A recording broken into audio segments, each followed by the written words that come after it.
Taki warak nakambay. Nakambay.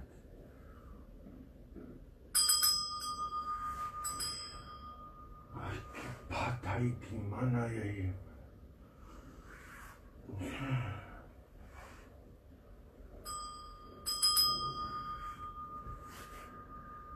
Atay. Wari makapanikiti. Naya. Nay kwarehiti kahea. Naya.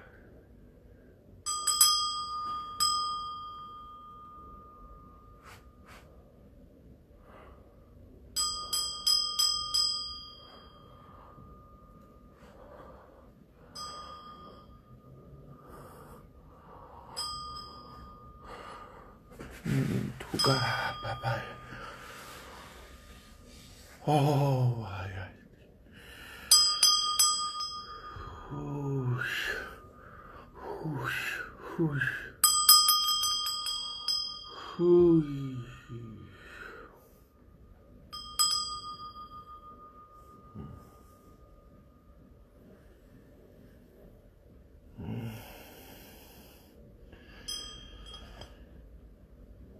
Tak irónica, makana kaya.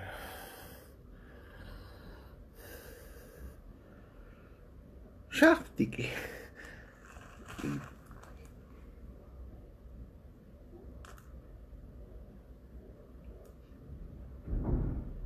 Ip nakataya.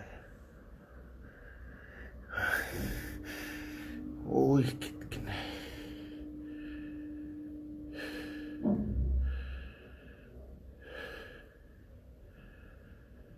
Ay, tingana.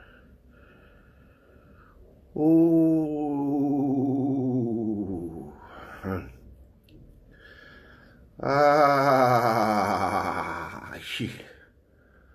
Tukti ni kimi kampai di na. Shaki nai.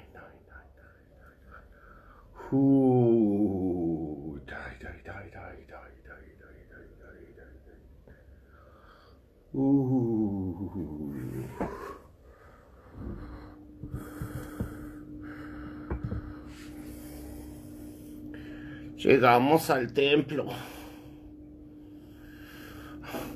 Ahora podremos hablar con el maestro. Las orillas están difusas, pero las formas cobran vida. El hierofante. El mundo. La escena de la verdad que se hace carne. La maravilla del presente. Oh maestro, con qué humildad vengo a aprender de ti. Tengo tantas preguntas que hacerte. Con solo una carta que alguna vez tiraste al viento, yo pude aprender. Con solo un susurro en la montaña, me llegó tu voz de estos otros mundos que ahora habito para poder encontrarte. Gracias por venir, maestro. Tú sí puedes manifestarte cuando realmente tú lo quieras. Yo espero para dialogar contigo.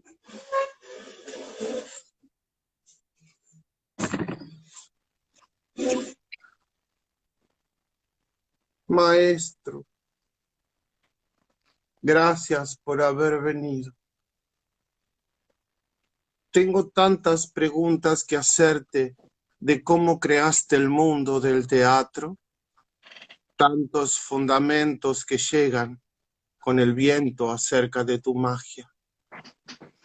Querido Aldo El Jatib, qué alegría verte y qué emoción tan grande es poder descubrir mi rostro y dialogar desde la profunda verdad que somos. Gracias por estar. Para mí es un honor en este momento presentar al señor Aldo El Jatib, un maestro de lo que podemos decir ha sido iluminado para hacernos ver que la verdad está en actuar y que la mentira está en el hacer del mundo, un hacer que nos expele de un mundo profundo. Tantas obras que he visto, he pagado en silencio la entrada y he podido observar tu movimiento detrás de escena, sobre todo al principio, cuidando cada detalle, cuidando la energía y la creación, acomodando a la gente con amor, simplemente como un acomodador, nada más. Y me he sentado a ver tu obra, llorando de éxtasis por la existencia, viendo cómo lo cotidiano y lo sublime entraban en comunión con lo divino. Te agradezco mucho que estés y la verdad que espero poder contribuir a que tu obra sea conocida y a que podamos entrar en el gran misterio del rayo misterioso. Bueno, sinceramente, muchísimas gracias por la presentación. Bueno, yo creo que soy un aprendiz, digamos, para llegar a ser máster o mago, magíster, es casi toda una vida, ¿no? Pero bueno, muchísimas gracias por, por la presentación y no, gracias a vos por el interés que tenés por nuestro trabajo, ¿no? Esto es.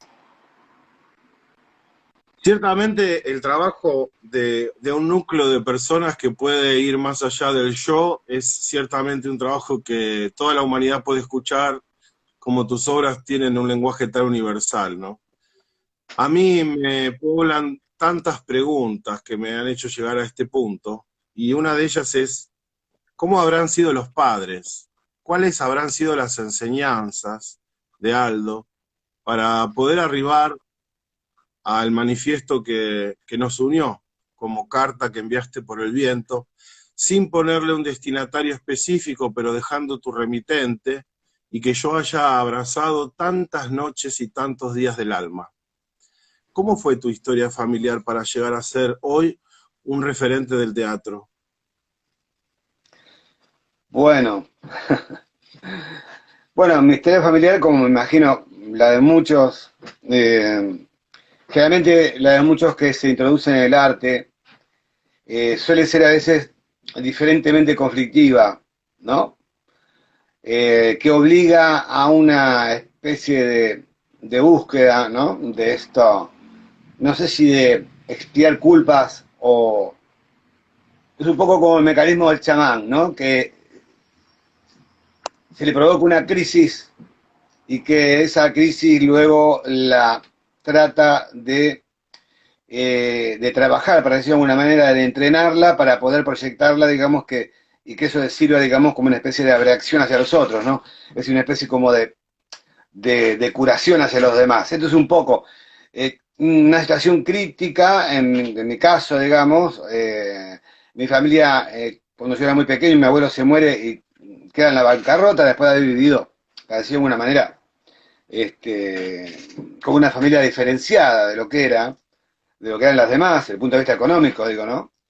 Y después la separación de mis padres. Eso me obligó y, digamos, una situación familiar, digamos, con padrastros y todo esto, que me hizo tomar una decisión en mi vida e irme a Buenos Aires para sellar una idea que yo tenía, ya venía, digamos, con el tema del teatro hacía mucho, pero como para un escape con la excusa, digamos, de ir a formarme a un lugar, al lugar más importante de Argentina en ese momento, que era el Conservatorio de Teatro de Buenos Aires.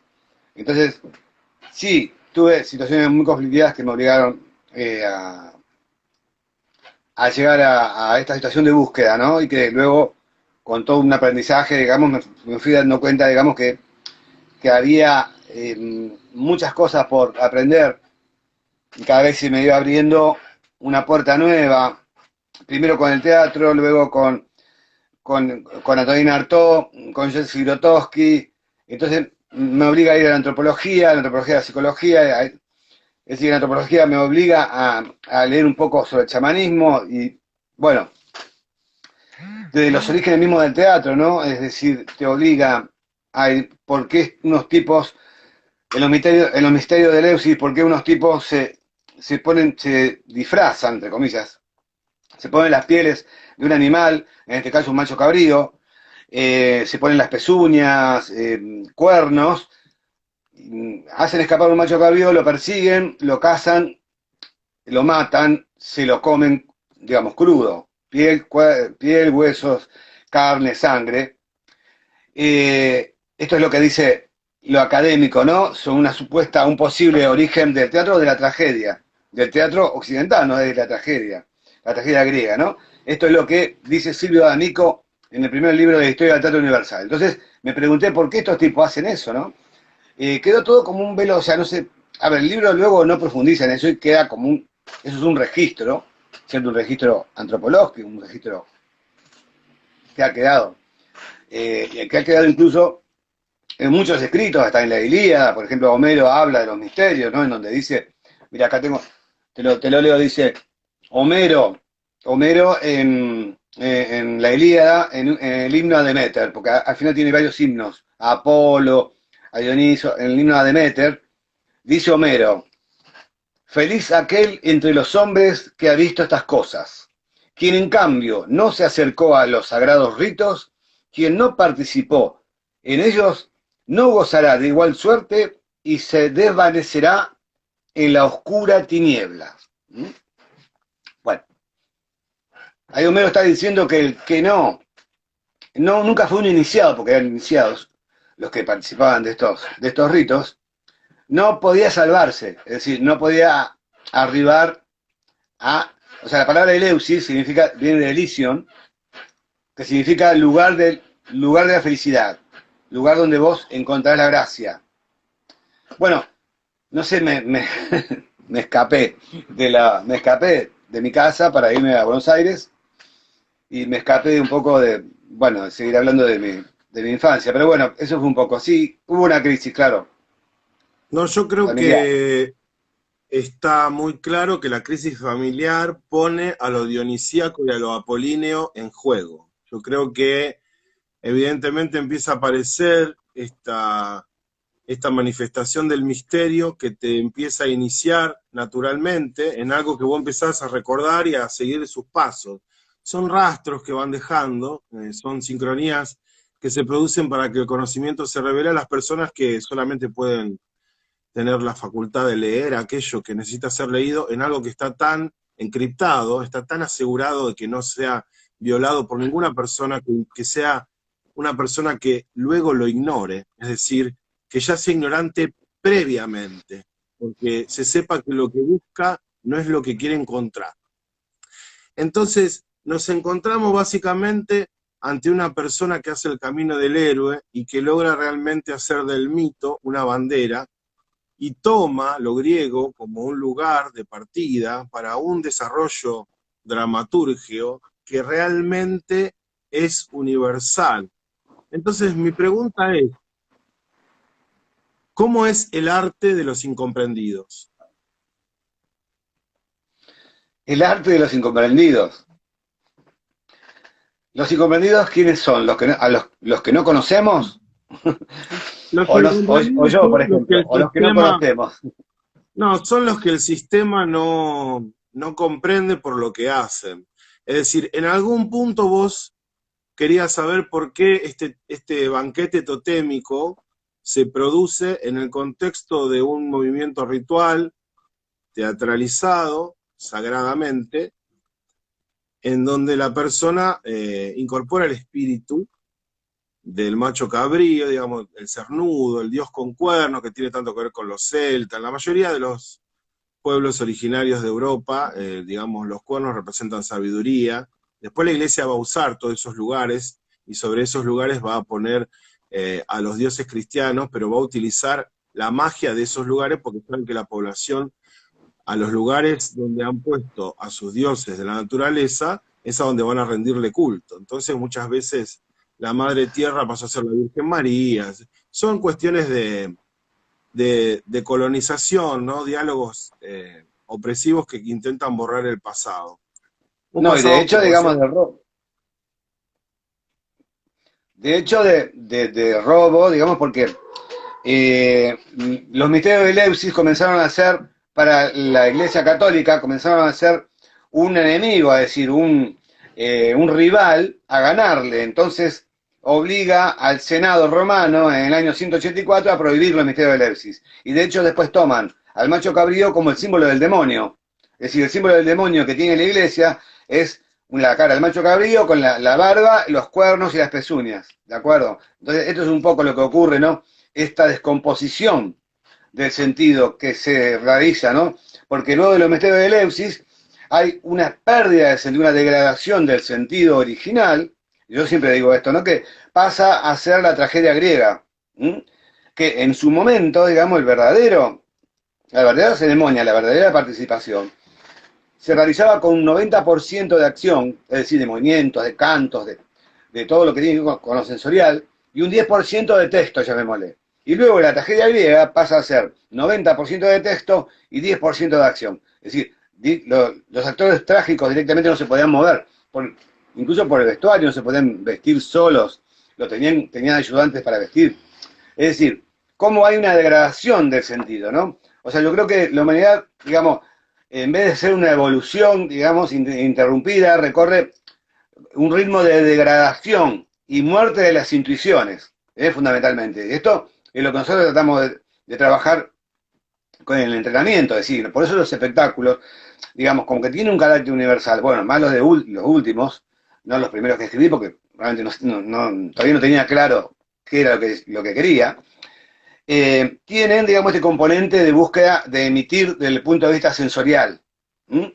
Y no desde el punto de vista más intelectual, es decir, de entendimiento. Esto es un poco la búsqueda que tenemos, ¿no? De tratar de entrenar más la parte que tenemos más perdida, más atrofiada, que es recibir la comunicación mediante lo sensorial, y no ser el hombre tipográfico, como decía McLuhan, ¿cierto? Donde recibimos toda la información por la lectura, por las letras, ¿no? Entonces un poco es esto. Eh, el Paro un poco, lenguaje, ¿viste? Así no, está hablamos también. bien. Es un intercambio libre y sentite, hoy sos el entrevistado, tenés todo el derecho, aparte es súper nutritivo lo que compartís, así que quédate tranquilo. Te veo que, nada, compartimos muchas cuestiones, de hecho que vos sin pedir demasiado currículum mío hayas accedido a esta entrevista también para mí es un honor, realmente por eso yo me siento honrado, no solamente porque me encuentro con quien emitió un mensaje que me trajo el viento, y las palabras que de hecho nos han unido, las palabras en un libro que escribiste en una época que realmente era muy incomprendido. Pero evidentemente yo a través de tu obra Mus y a través de ese libro capté mucho de lo que vos incluso pensás que en ese momento no tenías claro, no lo tendrías claro conscientemente, pero inconscientemente a las claras vos ya estabas manejando el lenguaje mítico en su total plenitud. Y las palabras, claro, que separan conceptualmente la experiencia del mundo, porque son las que le van a empezar a dar concepto y forma a algo que en realidad debería ser experiencia pura. Cuando el niño empieza a percibir que una suma de colores sorprendentes entra por la ventana y esa suma de colores sorprendentes se posa sobre su mano y aletea sin que él sepa lo que siquiera es aletear. Y la madre en un momento interrumpe y le dice, ¡ay, viste! Es una mariposa.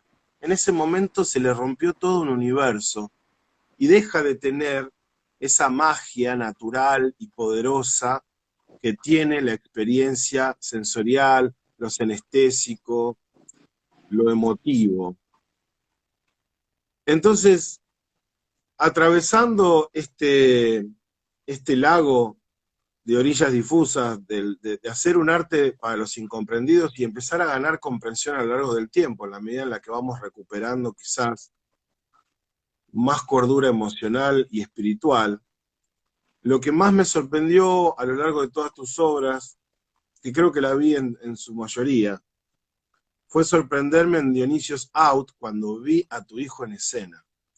Porque en ese momento yo dije, esta persona hizo la conversión de haber sanado y resuelto todo lo que le pasó en la vida y tiene la capacidad de la pureza de no haber tenido que obligar al hijo a nada, y el hijo está haciendo una expresión pura del legado del padre, como realmente es el verdadero banquete totémico, que es comer de lo más sagrado. Porque uno viene del semen del padre y del óvulo de la madre, entonces hay una energía solar y una energía lunar terrenal que se unen. Y en Dionisio Saut pude ver el manejo de su corporeidad, bueno, toda la esencia que significaba que a lo mejor la obra estaba mucho más centrada en él, que como en Mus o en otras obras, estaban más dispersas entre distintos personajes. Entonces mi pregunta es, ¿cómo fue para vos como padre y cómo habrá sido para él, desde tu punto de vista, el proceso de haber logrado semejante empresa, ¿no? De haber eh, logrado esa obra? Al haber logrado Dionisio Saut, decís vos, haber hecho Dionisio Saut, o Con tu haber puesto hijo, a mi hijo, haber estado mi hijo dentro de del las espectáculo. dos, las dos. Las dos. Bueno, si vos me preguntás cómo escribí Dionisio Saut, las obras tienen un proceso que va por dos carriles. Bueno, lo de mi hijo, él desde que nació, digamos, estuvo en contacto con el teatro y con todos los proyectos y con todas las salas de teatro, con todos los integrantes que han pasado por el Rayo, con el público. O sea, directamente él, la mayor parte de su vida, vivió dentro del teatro, junto con nosotros. Entonces, era como, digamos, una vía, digamos, que fluidamente iba a estar allí, ¿no? Y bueno, justo, digamos, por la edad que tenía en ese momento, digamos, y por el proceso teatral, actoral que tenía, digamos, daba justo, porque también es el niño del abismo, Dioniso. Uno de sus nombres es el niño del abismo, otro, bueno, es Iachos, bueno, que en fenicio significa el niño de pecho. Iachos, en fenicio significa el niño de pecho. Baco, bueno, a ver, bueno, fue una especie que tenía que ver con esto, ¿no? Con la búsqueda de volver atrás al origen del teatro para saber qué era esto, qué era el teatro. Entonces, los misterios de Eleusis luego pasan a ser las fiestas dionisíacas, porque el misterio de Eleusis primero era en honor a Demeter y a Perséfone, su hija, y tomaban, digamos, una de los elementos psicógenos que utilizaban para poder entrar en éxtasis, porque ese era el objetivo último, digamos, el ingreso al éxtasis, porque de eso se trataba, digamos. Los griegos le decían éxtasis, que significa directamente, literalmente, el alma vuela fuera del cuerpo. ¿Mm? Ese era lo que trataban de lograr los eumólpidas, que eran los sacerdotes encargados de poder, digamos, realizar esta situación. Estaban los iniciados, que eran los seleccionados para poder vivir ese trance, ese proceso, que duraba un par de semanas, donde además se aprendía matemáticas, astrología, biología, el arte de curar de las plantas, alquimia, y que al final, digamos, en estos misterios, porque la palabra misterio viene de mistos, que significa velo, porque todos los iniciados tenían un velo, no podían ver, tenían que utilizar los otros sentidos, no el que tenían acostumbrado a usar, que era la vista. Entonces aprendían por ese intermedio, ¿no? Por el oído, por el tacto, ¿cierto? Por el gusto, por el olor, y que este mistos se lo quitaban al final, digamos, y lo ponían, digamos, la cara frente al sol. Esto como recepción de la luz, ¿cierto? Y el dolor que produce el recibir el conocimiento, ¿no? Porque recibir conocimiento significa darte cuenta de algunas cosas que no son más. Cuando uno aprende algo, dice, ¿qué estaba haciendo antes? ¿Cierto? Esto de es decir, saber traicionarse. El conocimiento es una especie de constante alta traición, es decir, la verdadera traición, que yo digo, alta traicionar lo que uno era para acceder a otro ser, a ser otro, de alguna manera a ser otro, ¿no? No sé, por dónde estaba más, bueno, perdón, un segundo, a ver, tomo el hilo. Bueno, por eso fue Dioniso, fue una continuación de esta búsqueda de saber qué era los misterios de Eleusis. Bueno, luego había una bebida en los misterios de Eleusis que se llamaba el quiqueón, que era una especie de cerveza que fabricaban en donde tenía, ¿cierto?, una bacteria también, ¿no?, que producía, una bacteria que producía un alucinógeno. Entonces, y luego pasa a ser el vino, que también, el vino, digamos, ya sabemos que el vino no era ese vino, pasa a ser el vino, ¿por qué? Porque aparece la viña, se ve que hay un cambio climático y se empieza a cultivar uva. Y ahí aparece Dionisos, como dios del vino primero y luego dios del teatro, porque, digamos, ahí es esto donde cuando, en honor a Dioniso, después de comerse al animal, ese día que se traerían los tabúes, pues claro, se traerían los dos tabúes principales, que eran matar al tótem, es decir, por eso la comida totémica, y tener relaciones sexuales con personas del mismo lugar, digamos, de la misma comunidad, ¿no? Cosa que durante todo el tiempo normal, eso eran tabúes, ¿eh? Son los dos tabúes fundamentales, eran esto, no tener relaciones sexuales con personas de la misma familia, entre comillas, digamos, no existía la palabra familia todavía, y no matar al tótem, es decir, o sea, al padre. Bueno, hay mucha tela para cortar con esto. Bueno, la vaca en la India es uno de los residuos que quedan, ¿no? El carnaval es otro, ¿por qué? Porque después de la muerte se lo llora al dios y se hace un duelo, una procesión, un duelo. Luego de ese duelo hay una fiesta, en esa fiesta donde se transgrede el último tabú. Bien, en ese duelo, supuestamente hay un coro que, digamos, entonaba cánticos, letanías, ciertas frases repetidas, a modo de mantras. Luego, en un momento, y estoy tratando de describir el origen de la tragedia, ese coro se divide en dos semicoros. De esos semicoros sale uno que representa a este semicoro, sale otro, y ahí aparece lo que luego se va a llamar corifeo.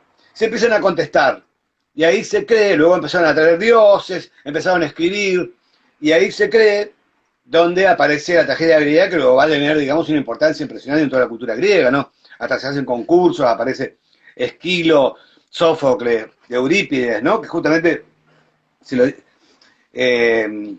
hay una historia de dos soldados que se escaparon, que venía Jerjes con el ejército persa, que fue la batalla de Salamina, ¿no? Que fue que lo echaron a los persas.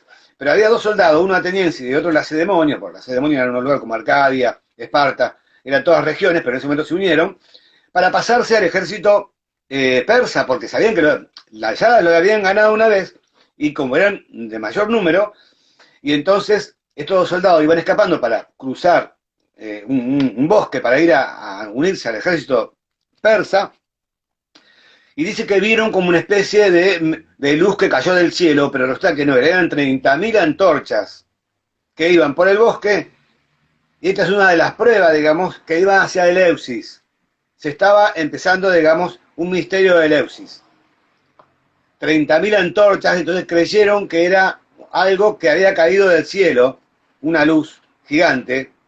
Entonces hay muchísimas pruebas, digamos, que relatan cómo era esta situación sagrada, por decirlo de alguna manera, ¿no? Y que tenía que ver con esto, ¿no? Con religar, religious, la palabra religious, un religar, ¿cierto? De lo que había pasado en Hilo Témpore y traerlo presente, que es lo que hace el chamán. Un poco vos, que vos estás en el tema, que por supuesto que debe ser bastante más que yo sobre el chamanismo, pero a mí me empecé a interesar por este tema, ¿no? Porque me di cuenta de que eran, digamos, rituales chamánicos, es decir, para chamanes, chamaná, se supone que del sánscrito, chamaná, pero siempre estamos hablando de lo mismo, que luego va a ser el hechicero, es decir, el hombre médico, ¿no? Yo siempre digo que la palabra teatro viene de teos, Dios, y adros, ¿cierto? Y adros significa médico. el médico de Dios. Eso significa la palabra teatro. El médico de Dios. Y en eso, claro, lo que pasa es que, como decía antes, luego aparece esto de la tragedia griega, se empiezan a contestar, y claro, y pasa a ser, digamos, de algo sagrado a algo profano. Por eso hablo de esto de la degradación de las intuiciones fundamentales, la pérdida de sentido, ¿no? Esto de lo que era antes un misterio, un tremendo de fascinance, ¿cierto? Pasa a ser, digamos, teatro, como lo conocemos ahora. Bueno, entonces, esta pérdida de significación original, yo creo que es lo que hay que recuperar, digamos. Se hace por el camino del teatro mediante un entrenamiento, porque ese entrenamiento no es el teatro, es el camino el que hace, no el llegar. El objetivo no hace nada, es el camino, lo que uno transita es lo que realmente lo va a hacer a uno libre. Qué interesante cómo realmente me siento muy identificado con la forma de síntesis que tenés, porque obviamente tenés un gran recorrido y se comprende claramente todo lo que hablas. Yo le pido a la gente que si por ahí hay una parte que no entiende, que bueno, que busque, que investigue, que lea, que vaya al Rayo Misterioso, que pregunte, porque realmente la formación en un arte mágico, como es el arte que pone en escena el mito del eterno retorno, justamente, el mito de volver a religar, ¿no? Como el yoga, volver a unir. Mircea Este, Eliade. exactamente, Mircea Eliade. Y hablamos entonces en torno a eso, a la escena. Y en la escena pensamos un tiempo y un espacio sagrado. Cuando vos escribís la obra, cuando vos la pensás, cuando llegan a vos imágenes, ¿cómo, cómo llega a vos el tiempo y el espacio sagrado de la obra? Bueno, antes que estaba por empezar a decir algo que me fui por otra rama. Pero bueno, nosotros tenemos dos carriles. Uno es el entrenamiento y el otro Ujú. es lo que sería normalmente dicho la dirección teatral, digamos. O bueno, en este caso la visión aglutinante, la visión exterior de afuera que hace que vos puedas unir y realizar una semiosis, es decir, realizar algo que tenga armonía. Semiosis que son signos en armonía. Entonces son estos dos carriles por los cuales se empieza a conformar el espectáculo. Y bueno, y que, a ver, luego tratamos de que esto sea un espacio sagrado, por supuesto. Yo creo que eh, como somos seres humanos, digamos, nunca vamos a poder ser totalmente sagrados, es decir, estar en un estado estático, ¿no? Lo que podemos pretender es acercarnos a eso, o sea, acercarnos a un estado angélico, pero nunca vamos a poder ser ángeles. Esto es lo que quiero decir. Digamos como que hay que aspirar a lo mayor, ¿no? Pero bueno, pero tener claro también de que el objetivo, digamos, al ser humano, nunca vamos a poder lograrlo completamente. ¿Cierto? Lo lograríamos si pasáramos a un estado sobrenatural. Entonces, por eso digo yo que tratamos de que el espacio sea un lugar sagrado. ¿Por qué? ¿Por qué es sagrado? Porque no es cotidiano, por empezar. Y porque lo que se hace ahí tiene que tener una verdad, o sea, una honestidad y una veracidad. Eso, esas dos cosas, la veracidad y lo extra cotidiano, hacen que el lugar sea sagrado. Entonces nosotros intentamos siempre cumplir con estos comportamientos, ¿no? De alguna manera. Ser honestos con nosotros mismos, no actuar, sino ser. Yo siempre digo que el único lugar donde uno puede no actuar, puede ser, es el teatro. Bueno, lo digo porque estoy en el métier del teatro, por supuesto, pero ¿por qué digo? Porque siempre esta cosa, ¿no? De que hay que hacer un personaje, ¿viste? Que nos metieron en la cabeza en todas las escuelas, vos tenés que hacer un personaje y tenés que saber actuar. Pues yo ya me di cuenta que no, que acorde a cómo se originó el teatro, no se actúa, el chamán no actúa, el chamán no actúa, o sea, revive, revive. Es cuando se acerca a la naturaleza y empieza a imitar, entre comillas, a un animal, a un lobo, a un perro, a una paloma, o sea, arrulla como una paloma, torea como un perro y aúlla como un lobo. Se transforma, ¿cierto? O sea, en un animal. ¿Por qué? Lo que hace es regresar a un estado propio, arquetípico, primitivo, que él tuvo alguna vez, como tuvimos todos. Eh, Me perdí, no me acuerdo cuál fue el hilo de todo. Perdón. Está De muy dónde bien, empezó esto? ¿Dónde está había muy bien. empezado esto? Ah, Yo le decía que perdón, vos por el continuás espectáculo. No, pero para porque cerrar, va ganando para coherencia lo que cerrar. decís siempre. Así que continúa. No, digo, para cerrar, digo, el espectáculo, digamos, como dije antes, pero no es una falsa modestia, nada por el estilo, ¿no? Porque yo aspiro a todo siempre, eso está claro. Yo siempre quiero todo y trato de hacerlo, ¿no? Pero realmente es muy difícil lograr sacralidad, digamos, en cualquier lugar, ¿cierto? Porque hace falta mucha limpieza personal, hace falta equipo de personas, hace falta... por eso el radio se caracteriza por haber sostenido el criterio de grupo, ¿cierto? Algunos valores desde los comienzos, digamos, unos fundamentos, digamos, que tienen que ver que con el trabajo de, perdón, el teatro de grupo, no el teatro, un elenco que se junta y luego se va a hacer teatro en otro lado. No, o sea, eso es el primer criterio, ¿no? Equipo de gente, grupo, comunidad y honestidad, ¿no? Sí, Ya está. aparte, digamos, hay una coherencia entre lo político, lo económico, lo espiritual y, y lo material en términos de la forma de investigar que tienen ustedes, ¿no? El campo científico de investigación teatral.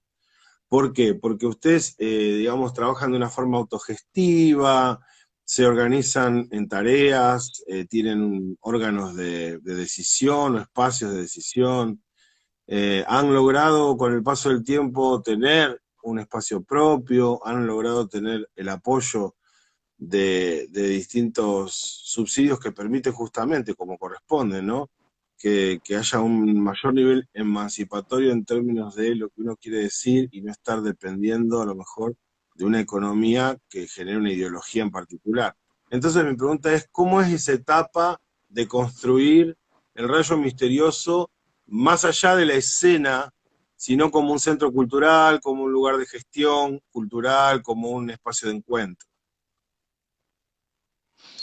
Bueno, yo tuve mis maestros para poder, digamos, decidir y delinear, ¿cierto? Que era lo que quería como teatro, ¿no? Primero que, o sea, quería armar un laboratorio. Entonces, yo me volví acá a Rosario, porque yo sabía que en Buenos Aires no iba a poder lograr, digamos, un equipo de gente que permanezcan juntas por una determinada cantidad de tiempo. ¿Por qué? Porque existe la televisión, el cine, las publicidades, ¿cierto? Los autógrafos y todo lo que hay detrás, ¿no? Entonces, lo que es muy difícil, digamos, que son un espejito de colores que hacen que las personas, yo siempre lo digo, esto, vine acá a Rosario como Rosario, no, bueno, ahora está más adelantado, estamos hablando de hace 25, 26 años atrás. Ahora sí, a lo mejor uno puede hacer una telenovela acá, pero bueno, está todo en Buenos Aires. Y bueno, ahora es mucho más difícil, mucho más fácil, digo. Pero en ese momento, dicho y hecho, pasó esto, ¿no? O sea, Rosario fue un lugar del interior, para decirlo de alguna manera, fue un lugar, digamos, un espacio donde yo pude lograr el inicio de todo esto, ¿no? ¿Qué era? O sea, además de hacer el teatro con un profundo espíritu de laboratorio, es decir, búsqueda, experimentación constante, crear, digamos, autonomía económica, para eso, digamos, editar una revista, que todavía la seguimos editando, tener un espacio propio para tener libertad, es decir, un espacio, no un lugar donde decir, a ver, ¿en qué horario puedo ir a ensayar? No, tenemos el lugar y nosotros tenemos el tiempo, los horarios, las horas que querramos, ¿cierto? Para todo eso hace falta un equipo. Luego un encuentro de teatro, un encuentro, primero se llamé encuentro planetario, de grupos. Primero se llamaba así, encuentro planetario de grupos, que a veces se experimenta, que lo tuvimos que dejar hacer en la época de Macri, ¿cierto? Porque ya sabemos, y que, digamos, ahora, si los dioses quieren, el año que viene vamos a retomar lo que se hacía en diciembre. O sea, había una serie de lineamientos, y que bueno, además la forma de trabajo, el dedicarse solo a esto, ¿cierto? Y no tener otra cosa, otro lugar, no trabajar en una oficina o trabajar en cualquier otra cosa que a uno no le gustaba, ¿cierto? Buscarse un trabajo, sino que teníamos la revista como modo de autoabastecimiento, teníamos los talleres, la escuela de teatro, ¿cierto? Estaba esta idea de realizar una vez por año este encuentro. Y bueno, se fue cumpliendo todo esto, y bueno, pero yo creo que las ideas este, que uno mismo y los mismos que me acompañaron desde sus inicios y los mismos que están acompañándome ahora, digamos, fueron ejemplificados. O sea, estaba yo que me hacía solamente eso y, digamos, o sea, hasta he llegado a vivir arriba de la mesa de un teatro porque había ratas. O sea, quiero decir, hubo toda una entrega muy grande, entonces los compañeros todos lo veían, digamos, y bueno, de alguna manera, digamos, tuvieron fe, que esto es otra cosa, lo que tiene que ver con el chamán, esta fe, ¿no? De creer que realmente, ¿cierto? Este canto, esta crisis nerviosa, este desmayo, o estas danzas, o este pie que voy a levantar, va a hacer efecto, ¿cierto? Y va a extraer el espíritu maligno, ¿cierto? Que le ha penetrado adentro del enfermo, ¿no? Esto es un poco lo que fue, creo, el logro. Y luego que fuimos cumpliendo objetivos, es decir, nos proponíamos un objetivo y se cumplían. Entonces esto es importante, porque digamos, no es muy común ver que cada objetivo que nos cumplimos se realizaba, ¿no? Entonces por eso, digamos, el grupo permaneció en el tiempo, pienso yo. Estoy haciendo una especie de, como de análisis. Y la verdad es que lo utópico es mítico. Por eso la utopía la crea uno en algún lugar donde parece ser que no existe cuando en realidad ya está existiendo, pero no está manifiesta, y termina manifestándose por el esfuerzo. Yo recuerdo claramente estar sentado en distintos bares o lugares de la ciudad y que se me acerque un integrante o una integrante del Rayo Misterioso con una revista, ¿no? Con un diario grande y que simplemente decía, hola chicos, ¿qué tal? Que tengan buena cena, disculpen la molestia, estamos de una compañía teatral para subvencionar nuestras obras, para autogestar nuestro trabajo, distribuyendo material de nuestro colectivo, algo así era, ¿no? Ofrecían la revista, pero lo hacían con un amor que realmente. ¿Vos te das cuenta que era gente simple que estaba apostando a hacer algo para lo cual no había subsidio, no había, que lo tenía que hacer con la ayuda que ellos iban a la calle a militar con su revista por un teatro como el que vos lograste?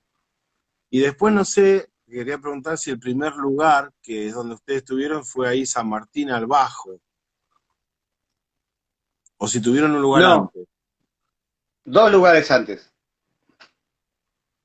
Primero estuvimos en la parte de atrás del Teatro Vivencias, que ahora no está más, que quedaba en la calle Mendoza, al 1100. Teatro Ah, Vivencias. sí, En sí, sí. el fondo estábamos nosotros. Entre Mitre y Sarmiento. ¿Eh? Sí, sí, entre Mitre y Entre Mitre y Sarmiento, sí. Sarmiento. Sí, ahora no está mal, cerró hace 2 o 3 años.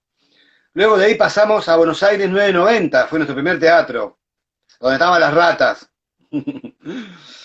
Buenos Aires y San Luis. Ahí construimos, era una vieja carpintería, digamos, un galpón. Tenía una pequeña habitación adelante, le hicimos 2 baños para el público, bla, bla, bla. Le hicimos el piso, y ahí le pusimos, no tenía ni gas ni luz. Bueno, ahí fue el primer teatro nuestro. Habíamos estado en Vivencia y luego pasamos a San Martín. Y de San Martín pasamos acá. Este lugar ya es nuestro, gracias al esfuerzo fundamentalmente nuestro y con la ayuda del Instituto Nacional de Teatro, ¿no? Que es lo que te decía con las revistas, sí, eran momentos muy sacrificados esos, realmente, muy sacrificados, ¿cierto? Pero por suerte ahora no tenemos que hacer más eso, porque tenemos a un instituto, digamos, que reconoce, digamos, y evalúa un poco mejor, digamos, qué grupos pueden acceder a las ayudas, digamos, y bueno, nosotros nos ha tocado, digamos, ser uno de los más ayudados por toda la trayectoria que tenemos en este momento. Entonces, por suerte, no tenemos que estar más en la calle. Bueno, evidentemente hemos logrado un punto de anclaje, un punto de encuentro, el punto en donde en el infinito dos líneas se cruzan y generan esta magia del encuentro, de la palabra sagrada, de la historia, ¿no? De la trayectoria y sobre todo de la entrega de la fe, como decís vos, de lo comunitario, de lo verdadero.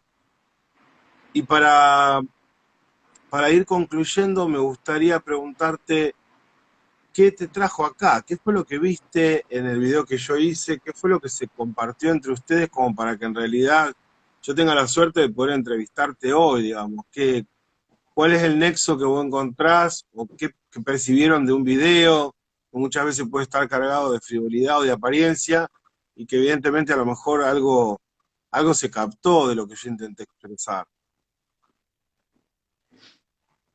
Bueno, digamos, tu interés, realmente tu interés por el trabajo nuestro, digamos que realmente, es decir, por ahí, digamos, en estos tiempos es muy raro, hay gente, no voy a decir que no, pero es muy raro, ¿cierto? Que la gente se interese por un tipo de trabajo de esta naturaleza, ¿cierto? Que es bastante, como vos decías, está en un código muy, muy estrecho, ¿no? Y muy, muy hermético, ¿no?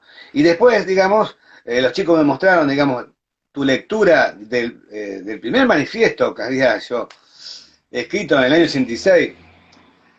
Y la forma como lo leíste de una manera, digamos, realmente acentuando algunas frases, viendo tus ojos sorprendidos asintiendo, digamos, que se estaba diciendo algo ahí, algo coherente, ¿no? Y algo que tenía mucho que ver, lo que a mí me pareció, con lo que vos estabas haciendo. Entonces, como- por eso accedí, ¿cierto? Porque vi que había una conexión entre dos tipos de ver, dos personas que ven el mundo, digamos, de una manera bastante parecida, no igual, similar. Bueno, a mí me encantaría seguir por muchas horas porque realmente lo tomo como simplemente un punto de partida, por eso le llamo punto de anclaje. Eh, pero lo cierto es que Instagram tiene como un tiempo para los vivos y para que no nos corra Instagram, digamos, sigo un tiempo natural y sagrado y un tiempo posible para poder continuarlo en otro tiempo. Por eso lo que quiero es dejarte las últimas palabras para que simplemente vos dejes el mensaje que querés dejar, digas lo que querés decir, pienses que esto lo puede ver gente a lo largo de los años, ¿no? Que lo estamos dejando en una biblioteca universal como es Internet, y que nunca sabemos, como en el caso de tu primer manifiesto, qué efectos puede Mm, tener en la historia de la humanidad. Y en ese sentido, con ese nivel de proyección y sobre todo de optimismo que has puesto en todo lo que has hecho, ¿no? Que es sobreponerse a la tragedia propia. Que dejes tu mensaje. bueno, sinceramente, bueno, que esta pandemia, no nos, como decía Antonín Artaud, no somos libres y el cielo se nos puede caer encima. Y el teatro ha sido creado solo por esto. Es una frase de Antonín Artaud. Siempre fue un visionario, yo creo que él es un visionario, y que bueno, el cielo se nos cayó encima, digamos, se nos cayó medio cielo encima por lo menos, digamos, porque... Y yo creo que somos directos responsables de eso, por Dios. Lo que se hace con la naturaleza, desde la quema de las islas, acá enfrente, que estos bárbaros hacen para obtener un poco más de dinero para sus arcas o para comprarse una casa nueva.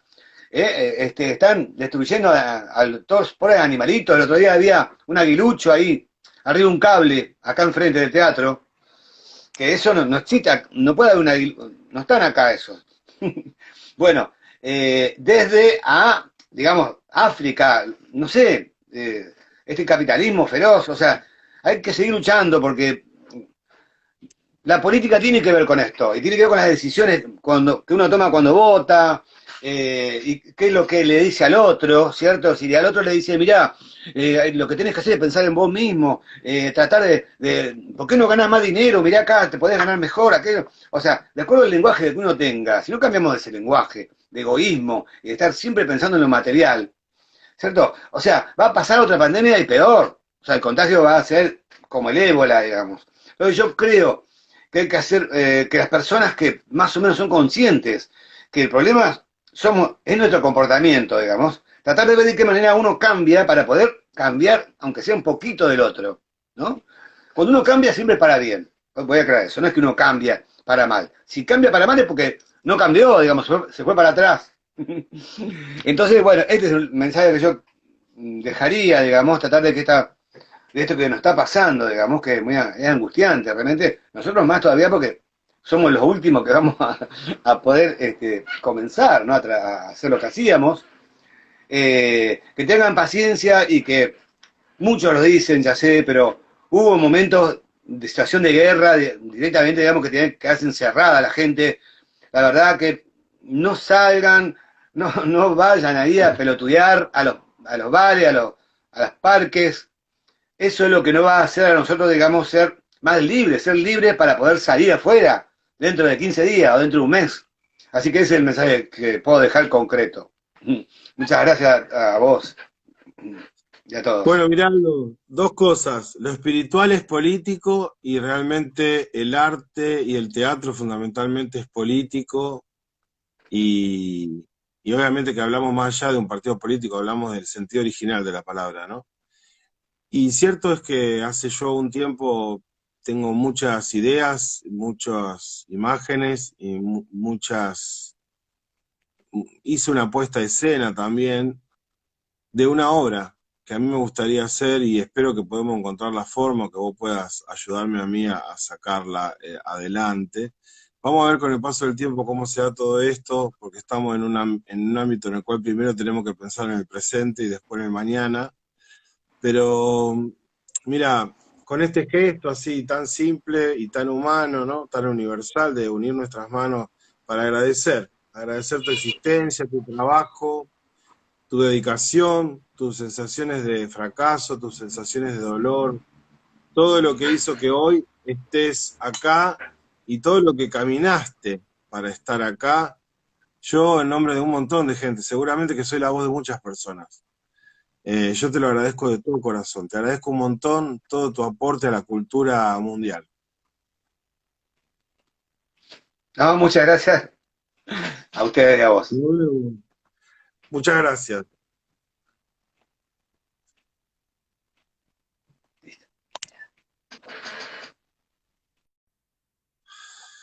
Bueno, como podemos ver,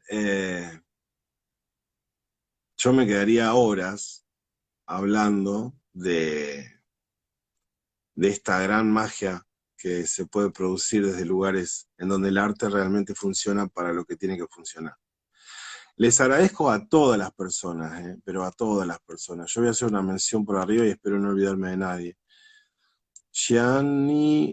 Gianina Rodríguez, el monogramático, Guido Troiano, Yamil Barbero, Leticia Beux,